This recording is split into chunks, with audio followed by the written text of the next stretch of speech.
Hello guys, happy Chaite Dashain. आज चाहिँ चैते दसैँ परेको रहेछ। त्यसको उपलक्ष्यमा हामीले चाहिँ लोकल कुखुरा मारियो अनि सुँगुरको मासु पनि ल्याइयो। त्यसपछि पकाइँदैछ। कुनै आगोमा कुनै ग्यासमा गर्दै पकाउँदैछौँ। अनि ग्यासको सर्टेज छ नि त, त्यही भएर त्यही पनि हामी मासुहरू ल्याउँदा चाहिँ आगोमा पनि धेरै पकाउने गर्छौँ। आज चाहिँ डबल भएको कारणले ग्यासमा पनि पकाउँदैछौँ। अनि घरमा अलिअलि पाहुनाहरू पनि आउनुभएको छ।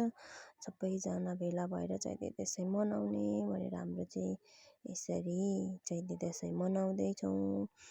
अनि सुँगुरको मासु पाकिसकेको थियो, त्यसलाई चाहिँ चिउराहरूसँग चिसोहरूसँग अलिअलि पहिला नै खाने भनेर। अनि यहाँ चाहिँ चिउरासँग सुँगुरको मासु खाने तरखर हुँदैछ।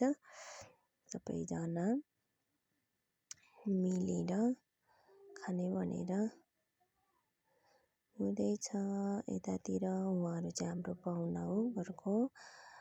अनि बच्चा पार्टीहरू यता छन्, खुसी हुँदै खाँदैछन्।